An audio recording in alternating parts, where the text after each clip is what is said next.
Welcome back to At Home with Roby. I'm Patrick McIsaac from Roby Electric, along with Trent Haston from the Roby family of companies.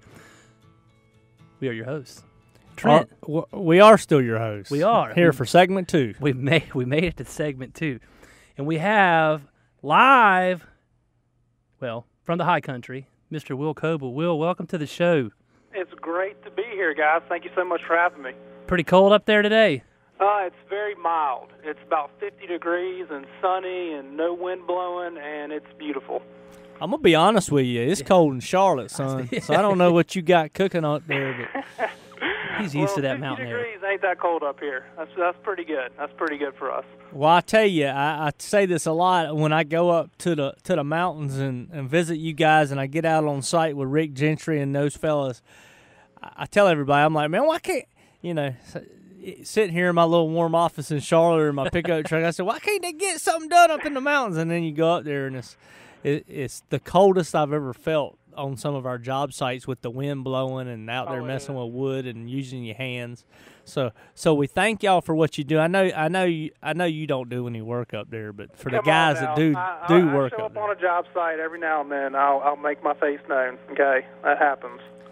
It does happen, huh? So Will, let's talk a little. Let's educate our public on it. You manage along with Rick Gentry. He's on the field side. You're on the sales and management side.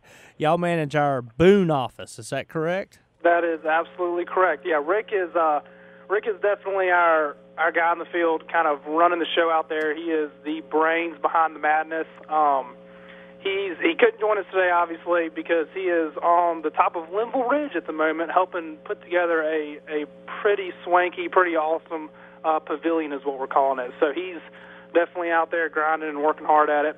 But yeah, he is managing things and making it come together in the field. Awesome guy for anybody who's had a chance to meet him. He's been with us, I believe, 3 or 4 years now, but he has been working up here in this area for the past 40 years in the construction industry. So needless to say, he has the experience on his side, and he knows how to build a house up here.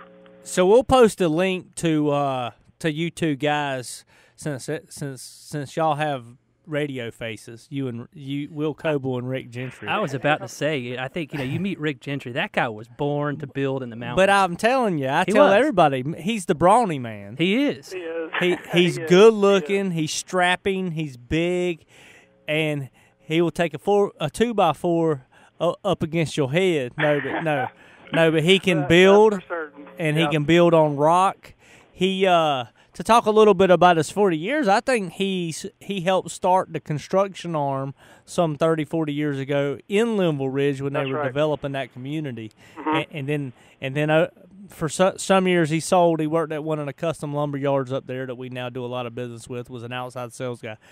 And he's just been building this whole 40 years, and we're so blessed to have him, and he's such a diamond that we can polish. I always say that. Find out what your diamond in the polisher. Rick Gentry in the mountains of western North Carolina is a diamond. Well, and Trent, I mean, for those people listening in the Charlotte market, obviously, if you have property up in the mountains, and I mean, 40 years of experience in building in that market, this is not the same as building here. It's not the same as building the coast. We've talked about that before. And I'll tell you one thing about Rick Gentry. I don't know him nearly as well as you do and as well as Will does, but that joker shakes your hand, looks you in the eye. He's good. Yeah, he's good. Rick is definitely old school. That's the best way I can put it. He embodies everything that you would think Andrew Roby is founded on. We, like Trent said, we got very, very, very fortunate and blessed to have this guy up here running the show for us, making sure things are put together. Because touching on what you said, Patrick, this construction industry up here, how a house goes together, it is a whole new beast. I'm a city boy. I'm from Charlotte, working down there. Making my transition up here to the mountains, like you guys have been saying, and from seeing a construction side take place down in Charlotte, still technical stuff.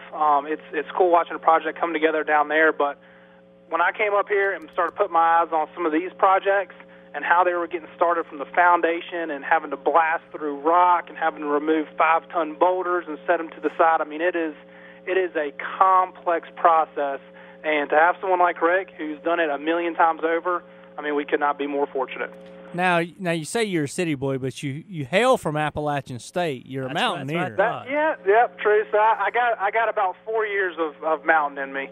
So I did. I went to school there, did undergrad there, studied construction there. That's kind of how I got started in the trade. A little bit of construction management, building science. Also dabbled in what's called appropriate technology, like renewable energy stuff. Not using too much of that now, but definitely still touching base with all the construction management experience, and of course, fortunate enough to find a home at Roby and kind of work my way from there. Well, I don't want to give away all our secrets. We've talked a little bit on here about trade struggles, labor struggles, construction industry struggles.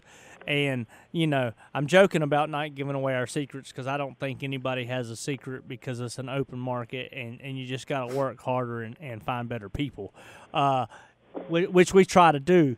But we do and have recruited well from Appalachian State. Mm-hmm. I think it is a proactive recruitment tool that we're using. We have several of you guys in our Charlotte office, and now you're transitioning up there. I think that you and Bryant Rogers also came from Appalachian State, and then David McGuire went and taught us some kids this past week, right? Yeah, that's right. In the Charlotte office, I believe we have 5 project managers who have hailed from Appalachian State. Wow.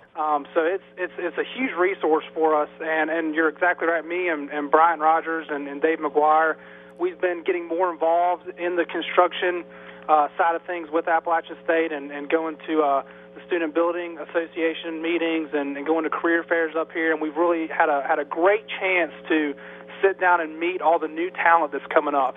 And there's some really cool, talented kids, and they love what they do, and they're passionate about it, just like how all of us are at Roby, all throughout the state. And it's really cool to kind of see it come from per se a bottom up standpoint there. But yeah, we're getting involved, and it's a really cool thing to see. And like you said, a lot of talent's coming out of that school for sure. Whatever in the world would make someone like you want to go in their education, go into the construction side of the business industry? Well, Trent, great question.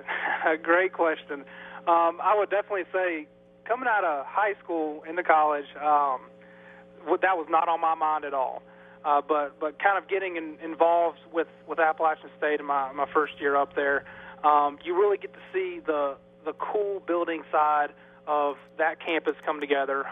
You get to go into certain departments and see the things they're putting together, not only physically building structures right there on site. Students are out there, with a hammer and nail putting things together, but they're in a computer lab designing stuff, using awesome software to get things laid out from an architectural standpoint.